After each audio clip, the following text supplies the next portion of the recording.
Hare Krishna, my dear devotees.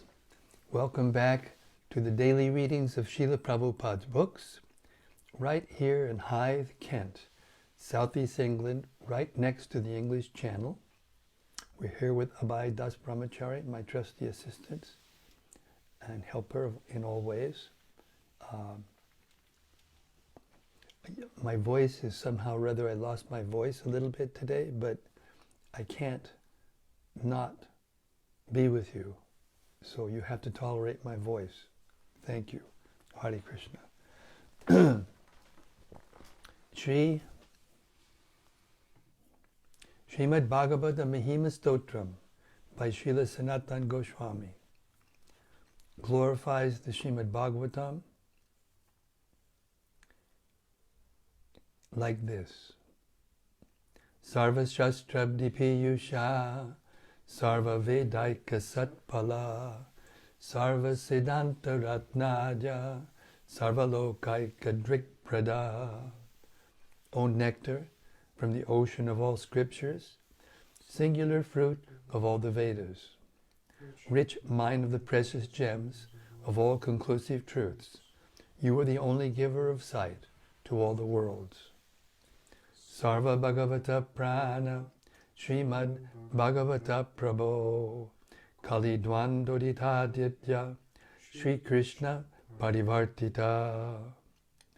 O life air of all the Supreme Lord's devotees, O Master Śrīmad-Bhāgavatam, you are the sun risen in the darkness of Kali. You are the exact image of Shri Krishna. Paramananda Paptaya Prema Varshakshadayate Sarvada Sarvasevyaya Shri Krishnaya Namostume.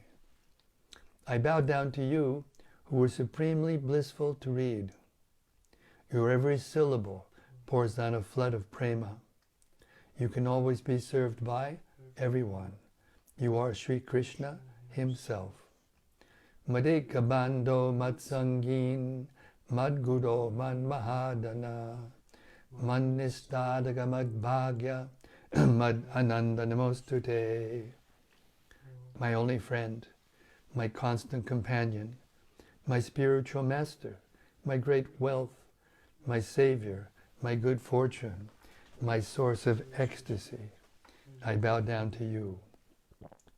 Asadu sadhu tadayin adinicho chatakada hanamuncha gadachin mam premna rit kanta yokspura. O bestower of saintliness to the unsaintly, O exalter of the most fallen, please never leave me. Always appear in my heart and my voice with pure love.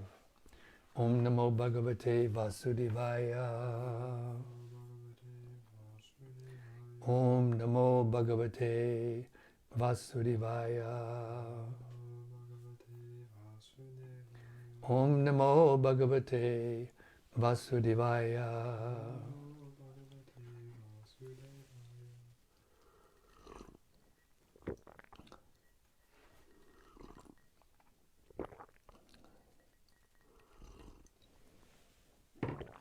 Okay, we reached the 15th chapter of the first canto of Śrīmad-Bhāgavatam.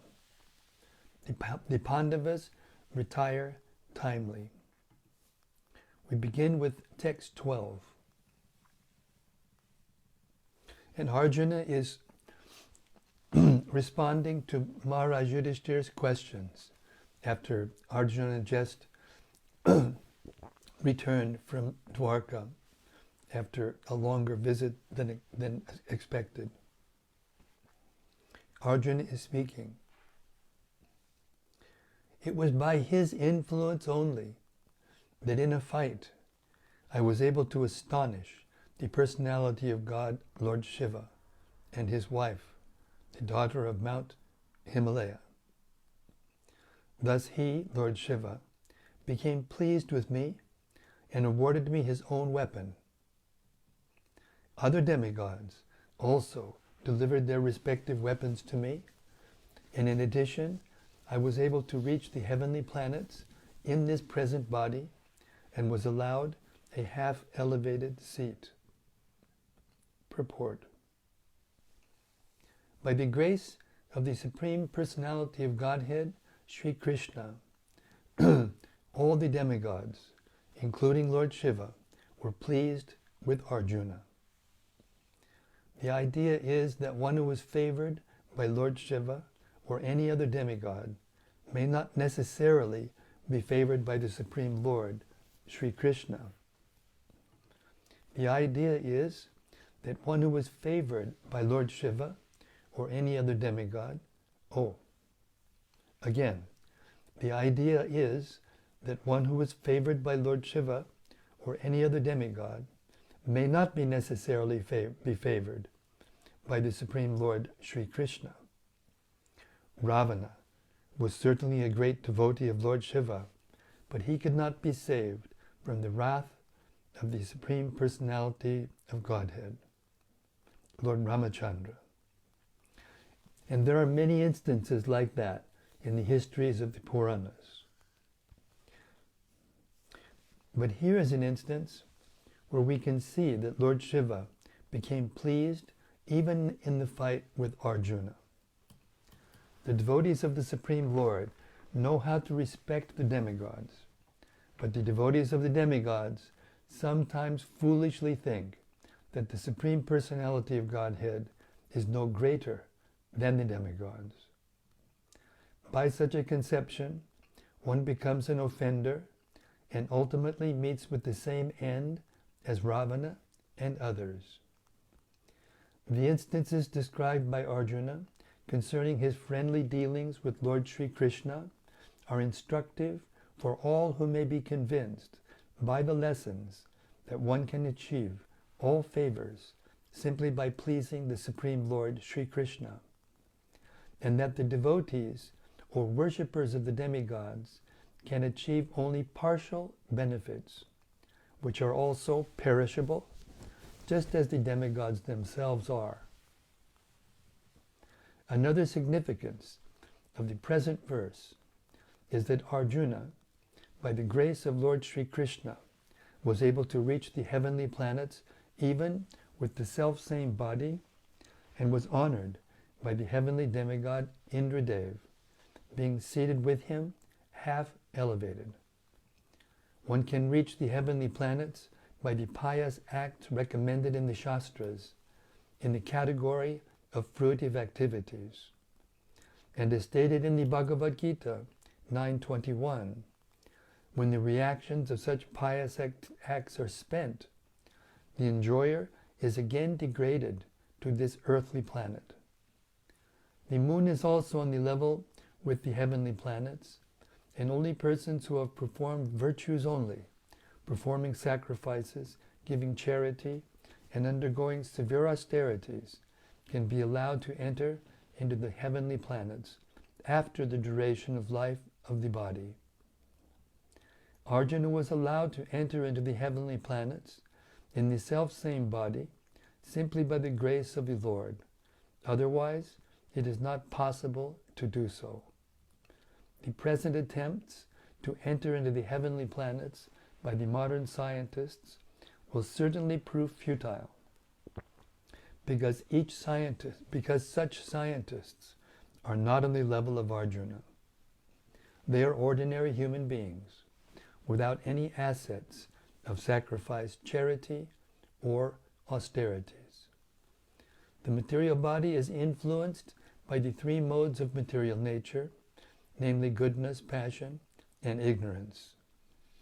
The present population is more or less influenced by the modes of passion and ignorance, and the symptoms of such influence are exhibited in their becoming very lusty and greedy.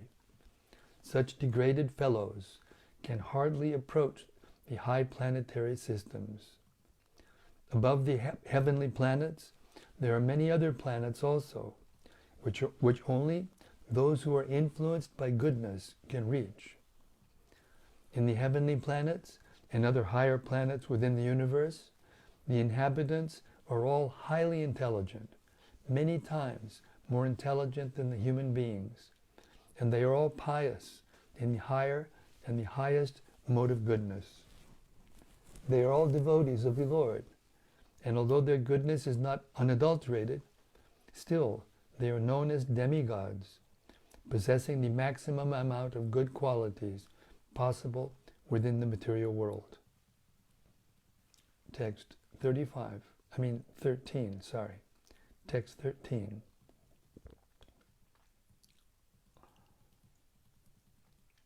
When I stayed for some days as a guest in the heavenly planets, all the heavenly demigods, including King Indradev, took shelter of my arms, which were marked with the Gandiva bow, to kill the demon named Nivatakachava. Nivatakavacha. O King, descendant of Ajamida, at the present moment, I am bereft of the Supreme Personality of Godhead, by whose influence I was so powerful. Purport. The heavenly demigods are certainly more intelligent, powerful, and beautiful, and yet they had to take help from Arjuna because of his Gandiva bow, which was empowered by the grace of Lord Sri Krishna. The Lord is all-powerful, and by his grace, a pure devotee can be as powerful as he may desire, and there is no limit to it. And when the Lord withdraws his power from anyone, he is powerless by the will of the Lord. Text 14. The military strength of the Kauravas was like an ocean in which there dwelled many invincible existences, and thus it was insurmountable. But because of his friendship, I, seated on the chariot, was able to cross over it.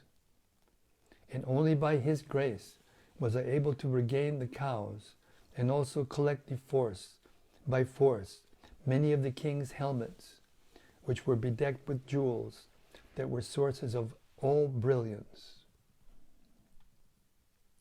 Purport.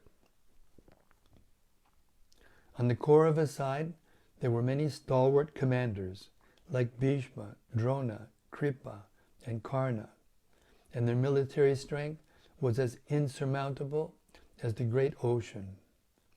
And yet it was due to Lord Krishna's grace that Arjuna alone, sitting on the chariot, could manage to vanquish them one after another, without difficulty. There were many changes of commanders on the other side, but on the Pāṇḍavas side, Arjuna alone, on the chariot driven by Lord Krishna, could manage the whole responsibility of the great war. Similarly, when the Pāṇḍavas were living at the palace of Virata, incognito, the Kauravas picked a quarrel with King Virata and decided to take away his large number of cows. While they were taking away the cows, Arjuna fought with them incognito and was able to regain the cows, along with some booty taken by force, the jewels set on the turbans of the royal order. Arjuna remembered that all this was possible by the grace of the Lord. Text 15.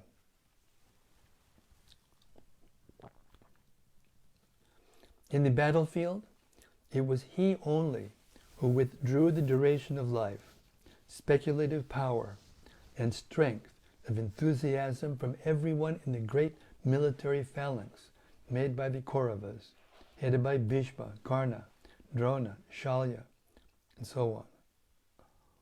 Their arrangement was expert and more than adequate, but he, Lord Sri Krishna, while going forward, did all this. Purport. The absolute personality of Godhead, Lord Sri Krishna, expands himself by his plenary Paramatma portion in everyone's heart, and thus he directs everyone in the matter of recollection, forgetfulness, knowledge, the absence of intelligence, and all psychological activities. Bhagavad Gita 15:15. As the Supreme Lord, he can increase or decrease the duration of life of a living being. Thus the Lord conducted the battle of Kurukshetra according to his own plan. He wanted that battle to establish Yudhishthira as the emperor of this planet. And to facilitate this transcendental business, he killed all who were on the opposite party by his omnipotent will. The other party was equipped with all military strength, supported by big generals like Bhishma, Drona, and Shalya, and it would have been physically impossible for Arjuna to win the battle had the Lord not helped him by every kind of tactic. Such tactics are generally followed by every statesman, even in modern warfare. Read that again. Such tactics are generally followed by every statesman, even in modern warfare. But they were all done materially by powerful espionages, military tactics, and diplomatic maneuvers. But because Arjuna was the Lord's affectionate devotee, the Lord did all this himself without personal anxiety by Arjuna. That is the way of the devotional service to the Lord. Srila Prabhupada ki jai. What an incredible explanation of devotional service. Wonderful. Text 16.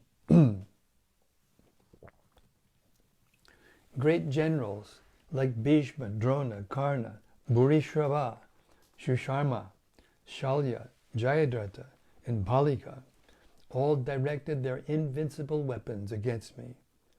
But by his, Lord Krishna's grace, they could not even touch a hair on my head, just as the demons could not affect Prahlada Maharaj, the supreme devotee of Lord Nrsimhadev, with the weapons they used against him. Purport.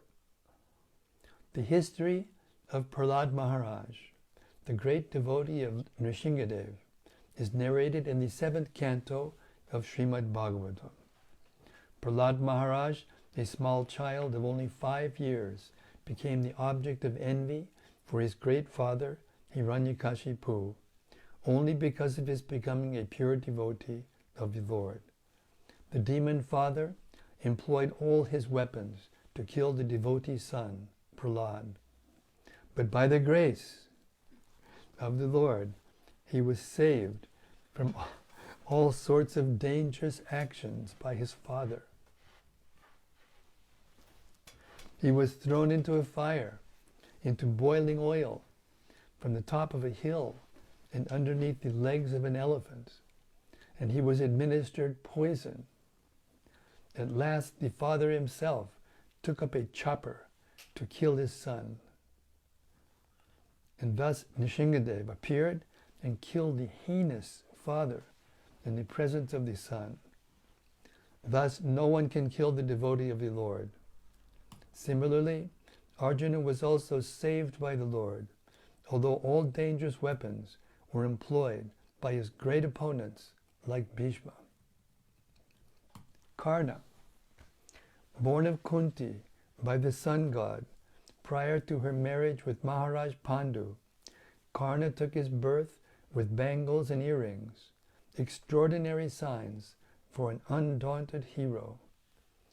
In the beginning his name was Vasusena, but when he grew up, he presented his natural bangles and earrings to Indradev, and therefore he became known as Vaikartana. After his birth from the maiden Kunti, he was thrown in the Ganges. Later he was picked up by Adrirata, and he and his wife Radha brought him up as their own offspring. Karna was very charitable, especially toward the Brahmanas. There was nothing he could not spare for a Brahmana. In the same charitable spirit, he gave in charity his natural bangles and earrings to Indradev, who, being very much satisfied with him, gave him in return a weapon called Shakti. He was admitted as one of the students of Dronacharya, and from the very beginning there was some rivalry between him and Arjuna. Seeing his constant rivalry with Arjuna, Duryodhana picked him up as his companion, and this gradually grew into greater intimacy. He was also present in the great assembly of Draupadi's Swayamvara function, and when he attempted to exhibit his talent in that meeting, Draupadi's brother declared that Karna could not take part in the competition because of his being the son of a Shudra carpenter. Although he was refused in the competition, still, when Arjuna was successful in piercing the fish target on the ceiling, and Draupadi bestowed her garland upon Arjuna,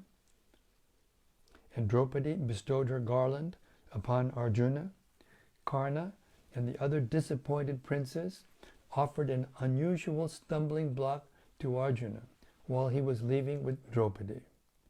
Specifically, Karna fought with him very valiantly, but all of them were defeated by Arjuna.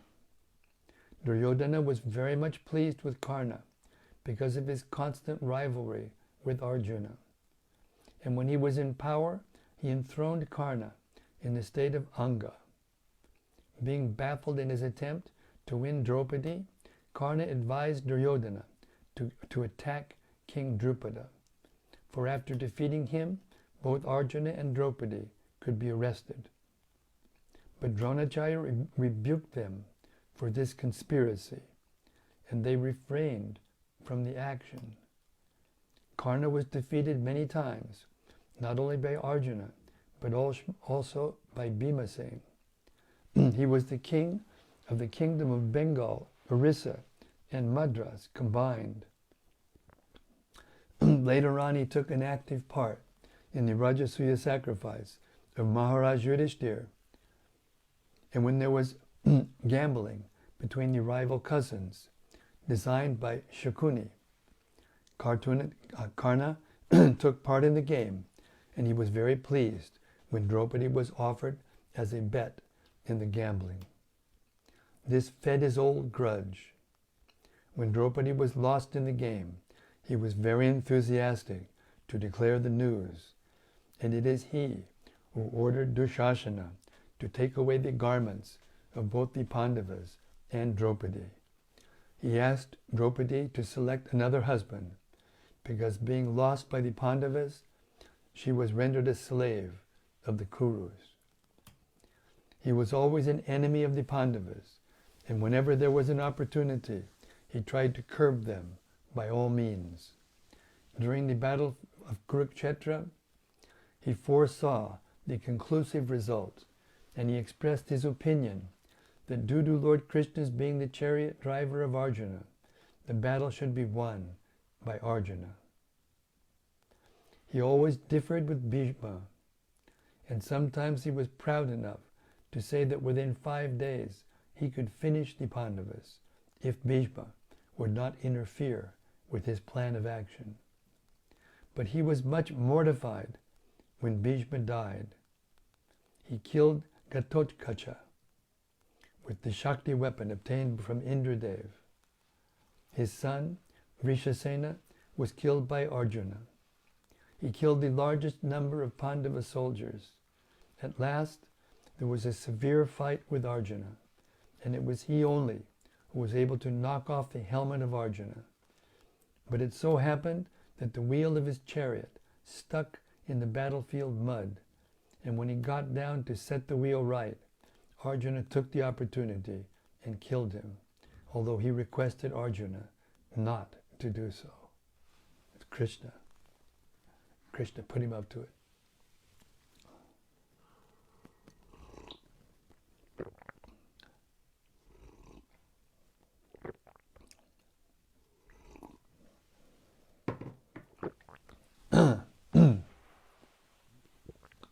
Napta, or Buri Shrava. Buri Shrava was the son of Somadatta, a member of the Kuru family. His other brother was Shalya. Both the brothers and the father attended the Swayamvara ceremony of Draupadi.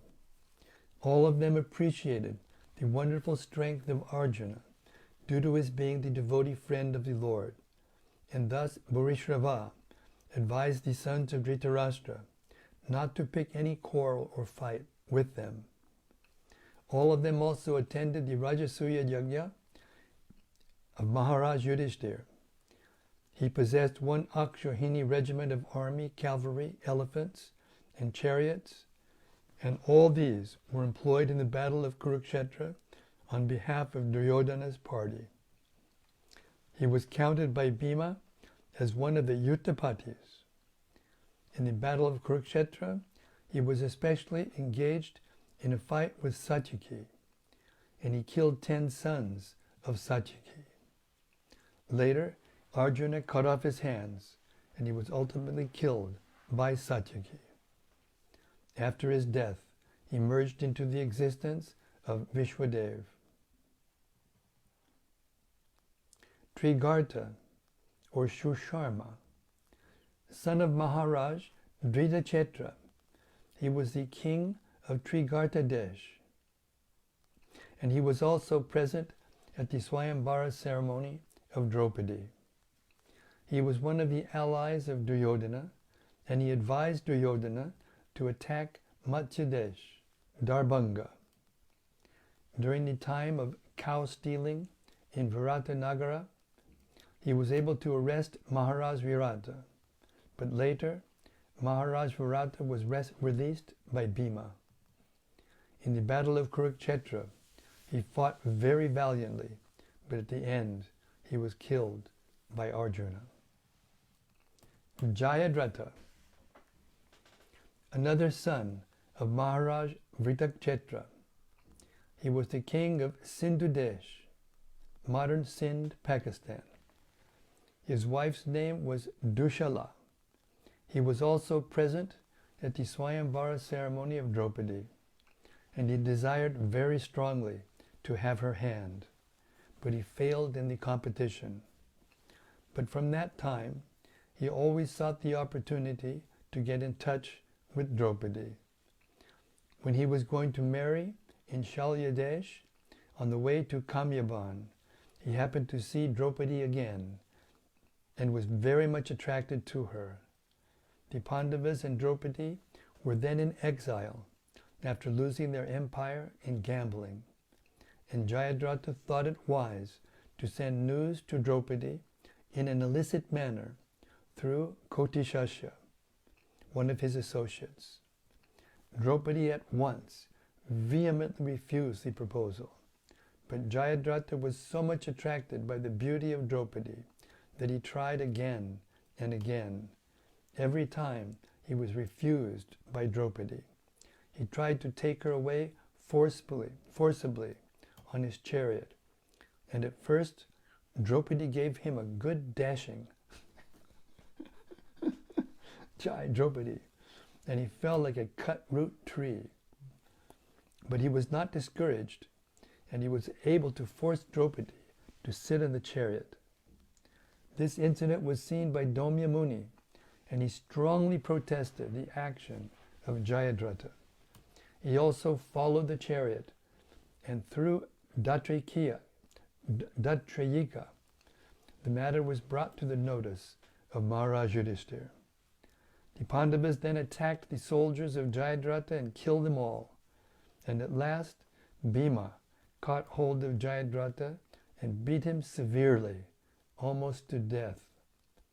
Then all but 5 hairs were cut off his head, and he was taken to all the kings and introduced as the slave of Maharaj Yudhishthira. He was forced to admit himself to be the slave of Maharaj Yudhishthira before all the princely order, and in the same condition, he was brought before Maharaj Yudhishthira. Maharaj Yudhishthira was kind enough to order him released, and when he admitted to being a tributary prince under Maharaj Yudhishthira, Queen Draupadi also desired his release. After this incident, he was allowed to return to his country. Being so insulted, he went to Gangotri in the Himalayas and undertook a severe type of penance to please Lord Shiva. He asked his benediction to defeat all the Pāṇḍavas, at least one at a time. Then the battlefield of Kurukshetra began, and he took sides with Duryodhana. In the first day's fight, he was engaged with Maharaja Drupada, then with Virata, and then with Abhimanyu. While Abhimanyu was being killed mercilessly, surrounded by 7 great generals, the Pāṇḍavas came to his help. But Jayadratha, by the mercy of Lord Shiva, repulsed them with great ability. At this, Arjuna took a vow to kill him, and on hearing this, Jayadratha wanted to leave the warfield and asked permission from the Kauravas for this cowardly action, but he was not allowed to do so. On the contrary, he was obliged to fight with Arjuna, and while the fight was going on, Lord Krishna reminded Arjuna that the benediction of Shiva upon Jayadratha was that whoever would cause his head to fall on the ground would die at once. He therefore advised Arjuna to throw the head of Jayadratha directly onto the lap of his father, who was engaged in penances at the Samanta Panchaga pilgrimage site. This was actually done by Arjuna. How great was Arjuna? Cut the head off with his arrow and sent it to the lap of his father. Unbelievable. This was actually done by Arjuna. Jayadratha's father was surprised to see a severed head on his lap, and he at once threw it to the ground. The father immediately died, his forehead being cracked in 7 pieces. Hare Krishna. Text 17.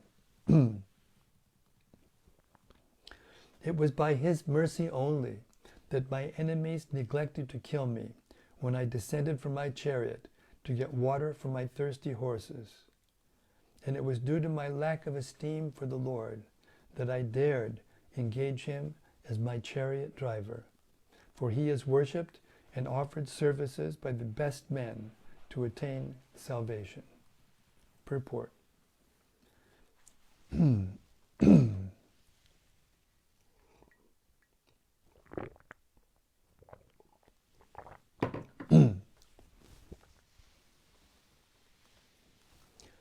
The Supreme Lord, the personality of Godhead Sri Krishna, is the object of worship for both the impersonalists and the devotees of the Lord.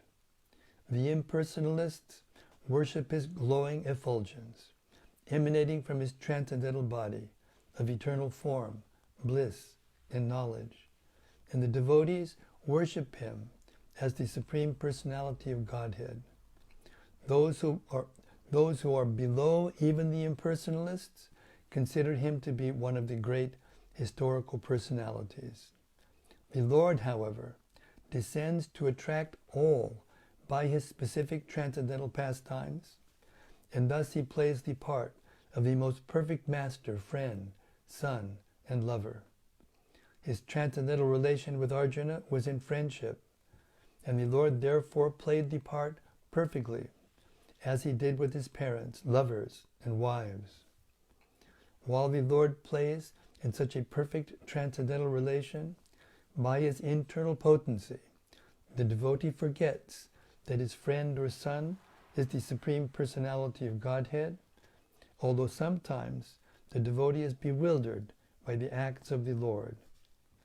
After the departure of the Lord, Arjuna was conscious of his great friend, but there was no mistake on the part of Arjuna, nor any ill estimation of the Lord.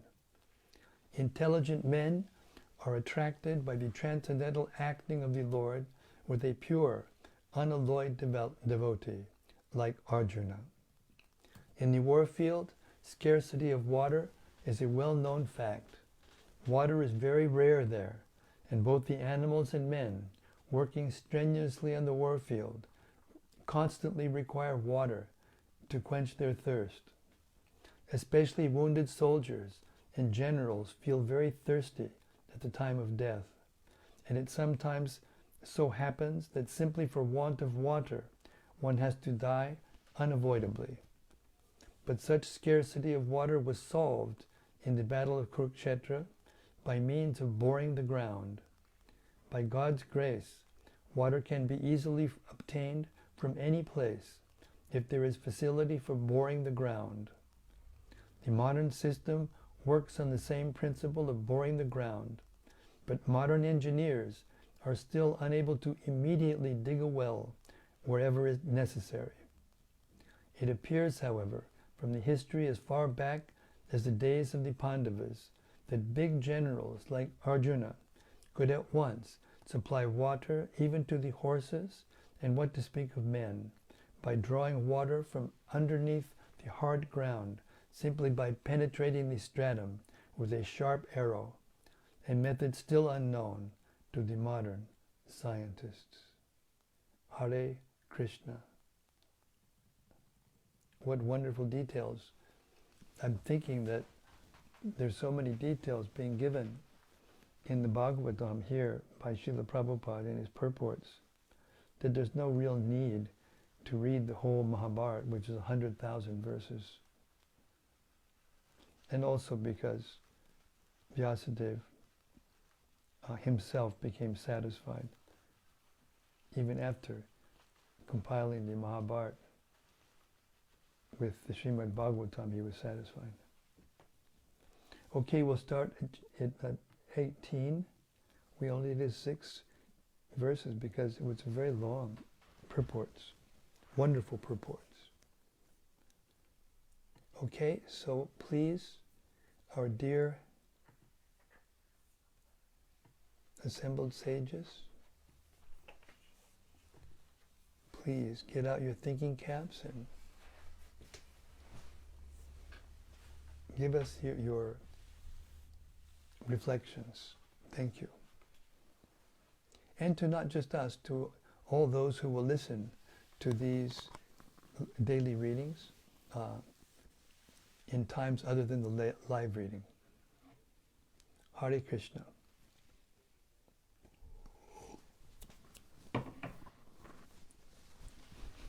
There's comments from Giriraj Swami.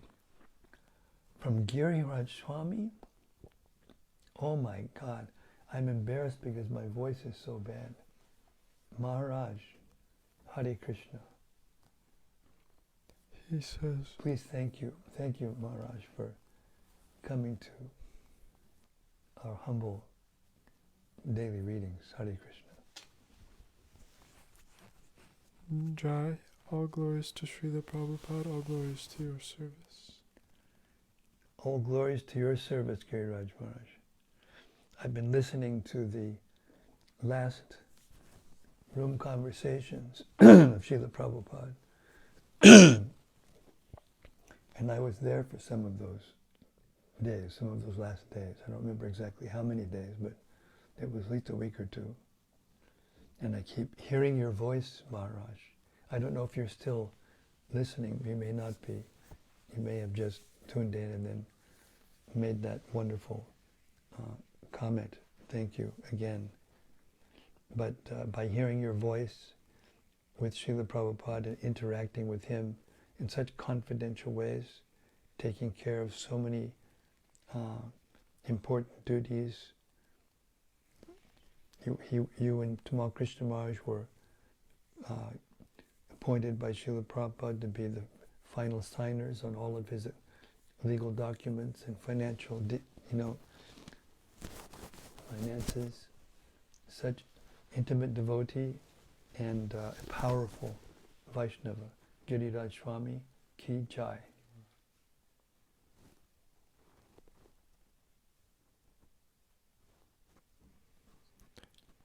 From Rati Manjari. Haribo Rati. She says, Jai Guru Maharaj, thank you for surrendering your voice for our benefit night after night. Okay, when you see it flying by, please send it back. Hare Krishna. And from Gopakanya. Yes, Gopakanya Devi Dasi. Jai Ho Maharaj, all glories to your unique services to Srila Prabhupada. Cheers to all assembled sages. All glories to Srila Prabhupada. Well, cheers to you. That's what we say here in the UK. Cheers. Thank you. Very pleasant. And from Rasika Shiromani. Rasika Shiromani, he's in the next room, resting his back. Hare Krishna. Hare Krishna Guru Maharaj, all glories to your devotional service to Srila Prabhupada and Lord Chaitanya. Thank you for giving us the daily opportunity to bask in the luminous shelter of the Bhagavata Purāṇa. Hare Krishna. Thank you very much, Rasika. Very nicely said. And Sudevi Dasi says Hare Krishna Maharaj. Hare Krishna Sudevi Dasi. And from Anandamurti Devi Dasi. Hari Bolanandamurti Devi Dasi. Dear Guru Maharaj and all assembled devotees, please accept my humble obeisances. All glories to Srila Prabhupada. From the story of Jayadratha, I understand how Krishna's arrangement is always perfect. Krishna's arrangement is everywhere and in every single time. The Lord also resides within us as Paramatma, witness of all. Thank you so much. Yes, we should know that when we become a devotee of Krishna, a pure devotee of Krishna, then when he says, my devotee shall never perish, it's a promise you can take to the bank. That's an old saying. That means it's good as gold. Hare Krishna. And from Pranata Karuna. Pranata Karuna, Hare Krishna. I got your letter. I'm going to write you back soon. He says, Hare Krishna Gurudev, please accept my humble obeisances. Jai Haribo. I hope you're doing well in LA.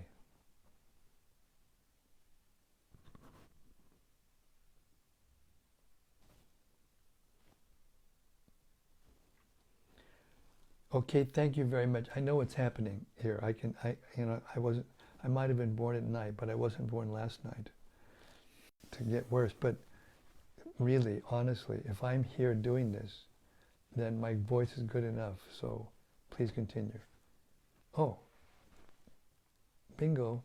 From Gauranga Gopal. Gauranga Gopal, Haribol. Hare Krishna Maharaj, such a delight to hear you read Śrīmad-Bhāgavatam. I am currently in France visiting my family, and the temptation is great to fall back into old habits like watching movies, for example, which is my favorite sin. Here, though, we hear about so much details from the Mahabharata and great personalities' stories. This is the best movie ever. So epic. I remember the intensity of the scene where Arjuna makes the vow to kill Jayadratha before sunset, otherwise he would enter into fire. Such an intense, electrifying moment, keeping the suspense up to the last moment where Krishna demonstrates the greatest trickery by hiding the rays of the sun with his Sudarshan chakra, leaving Arjuna the opportunity to shoot arrows to cut Jayadratha's head, as he thought being safe from harm. Yes. Yes, this is the greatest adventure. It's greatest romance, greatest adventure, greatest politics, greatest peace, greatest ecstasy and pure devotional service, all rolled into one. Because everything is contained in pure devotional service. And the spiritual world, therefore, includes all those things. Goloka Vrindavan, especially Brajadam, well, Goloka Vrindavan means Brajadam is in Goloka Vrindavan. Mathura and Dwarka are also in Goloka Vrindavan. But Brajadam is more opulent than all the other places, including the heavenly kingdoms in the material world, including Vaikuntha. But the love of the Brajbasis is so intense that it causes them to forget. I was hearing Gopi Purāṇa Prabhu talk about this the other day, and he was saying how, you know, the Taj Mahal used to have jewels all over it, but greedy persons, one little bit of time, took the jewels away. The same thing in the Red Fort in Delhi, also had jewels that were taken away. Anyway, that's another thing. But in Braj, there's jewels everywhere, even on the houses of all the residents. But nobody takes them away because they all have jewels. And they don't even think about it. You know, sometimes we hear that they forget that Krishna's God. They don't forget Krishna's God. They know very well he's God. Otherwise he couldn't be there. But the fact is that the love is so strong, it covers that realization, so they don't remember it.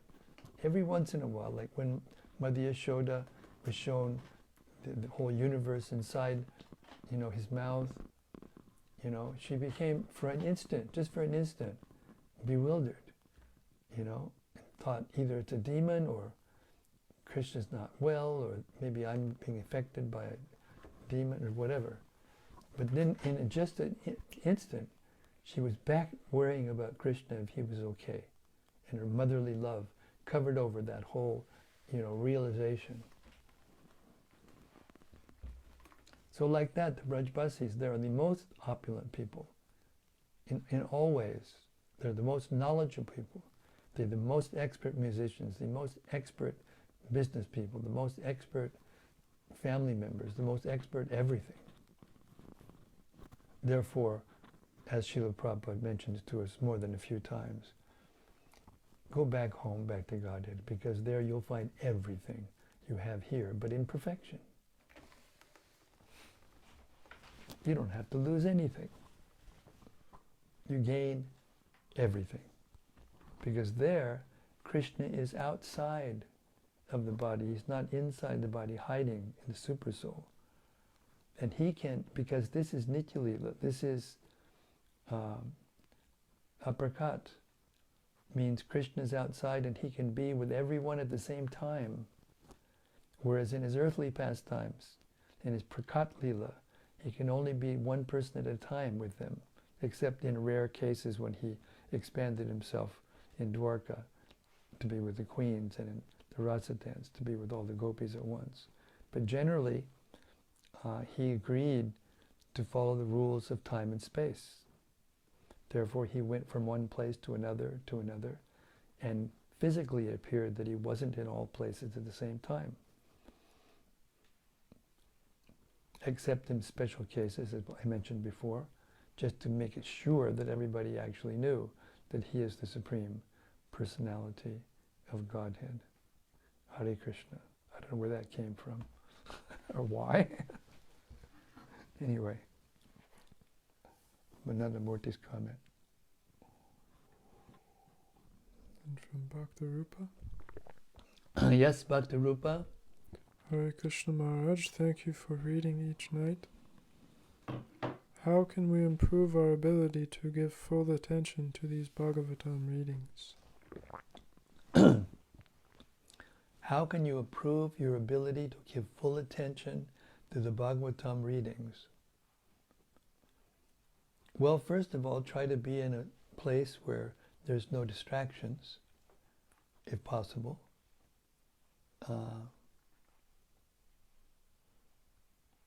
By your constant effort. Krishna says, Yato yato nishchalati manas chanchalam astiram, that the mind is fickle by nature and therefore it's restless. It always wants to go here and there. But yato nishchalati manas chanchalam astiram, from wherever the mind goes, when you're chanting your rounds, or you're hearing Śrīmad-Bhāgavatam, or even when you're in kirtan. I see devotees spacing out when they're in kirtan sometimes, drifting away to the fringes of the kirtan and not in the intense center of the kirtan, when it gets ecstatic.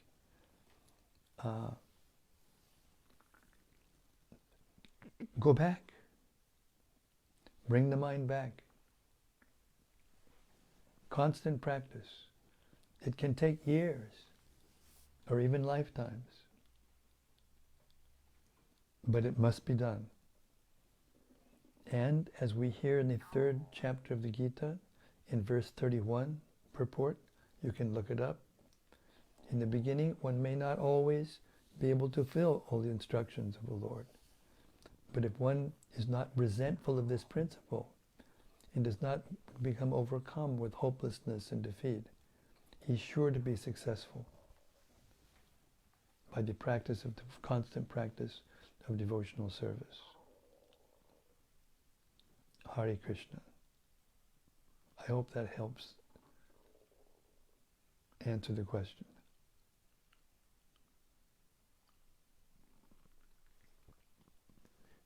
And from Rati Manjari. Yes, Rati, Haribol. Dear Guru Maharaj, please accept my humble obeisances.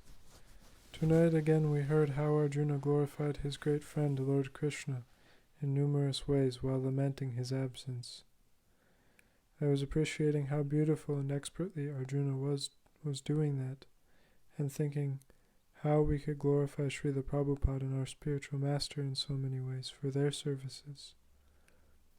With His Holiness Tamal Krishna Goswami's 20th disappearance day coming up on March 3rd, I pray that I may be able to remember even a glimpse of what he has done for Srila Prabhupada, for the world, and for little me. Well, I think that's a very wonderful sentiment. I will tell you one thing that Prabhupada said that was a little shocking to us, and maybe shocking to you also, but I'll tell you anyway, because it's very important. The duty of the spiritual master is to take you to Krishna, not to himself. And therefore, one time, a devotee who was very upset with somebody over something came to Prabhupada and he said, Srila Prabhupada, I can't have faith in anybody but you. And Srila Prabhupada said, don't have faith in me, have faith in Krishna. So anyway, it also says that it's more glorious to worship the devotee of Krishna than Krishna. So your sentiment is perfectly correct. But still, Prabhupada did say that. You know, he was playing the part of a conditioned soul. Sometimes he would. Like Lord Chaitanya would sometimes play the part of a conditioned soul. Anyway, so he was saying, you know, don't put all your faith in me, put your faith in Krishna. He's got it all. And in that way he would distinguish between him and Krishna, even though we should worship him as good as Krishna because he's so dear to Krishna, but not because he's Krishna. Hare Krishna. And from Daitari Hari. Daitari Hari, Haribo. Hare Krishna Maharaj, please accept my humble obeisances. All glories to Srila Prabhupada. Interesting to hear tonight that the material scientists' attempts to go to the heavenly planets will certainly prove futile because of their lacking in pious activities. We really live in a dark culture where a lot of these scientists get really arrogant and proud about the 0.0001% of reality they're able to accurately analyze. And on the strength of that, they make ludicrous claims about the universe that get universally accepted by the blindly faithful masses as if they were actually authorities. These wild claims are rejected by these same scientists a few years later with completely different, wild, and unverifiable claims. Nice. And we call that progress. Yes. No doubt these people would laugh at the suggestion that the universe is governed by karmic laws and that one can only enter into higher planets by pious acts as determined by authorities and not on one's own strength. The current paradigm is so ridiculous. As in quotations. Let's speculate on the infinite reality with seemingly exact explanations that can in no way be proven, and have virtually no chance of being right because of the infinite alternative explanations. I once challenged an atheistic physics professor on Sankirtan when I was in Oxford a few years ago. The guy was endowed with a higher material intellectual capacity than me, and he twisted things around without wanting to hear anything, so I didn't stay with him too long. But on this point, all he could say was, "Yeah, I admit it, we're making it all up, but so are you." It's amazing how such seemingly intelligent people can simultaneously be so idiotic. And then, you're still going? Okay.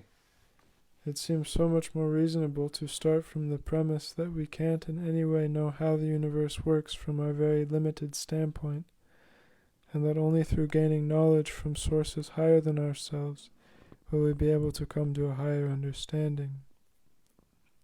The idea of there being higher authorities than us is surely much more logical than blatantly making things up and constantly changing the goalposts and heralding that sort of nonsense as some kind of intellectual honesty of not being afraid to admit we're wrong, by then accepting something else that's completely wrong. We're very fortunate to have Prabhupada's books and a via medium like yourself capable of explaining the meaning of them to us and how they apply to every practice, life situation. Instead of being spoon-fed the poison the majority of the world is being induced to take. Sorry for my rant. Well, and then they die. and all of the things that they thought were whatever go away for them. And they can't do anything about it. And they think they're going to conquer nature, but every single one of them will die trying without conquering nature. That's the simple truth, that once we grasp it, we cannot be bewildered at all by their highfalutin intellectual arguments and so-called advancements, technological advancements. Hare Krishna. And you can see clearly that the world is becoming more ruined, even physically, with this big of the psychological problems of the human society, and the fighting and warring, and using these advanced weapons that they have, so-called advanced weapons. We're hearing about the advanced weapons in the Vedic age, so much more advanced than them. And then they die.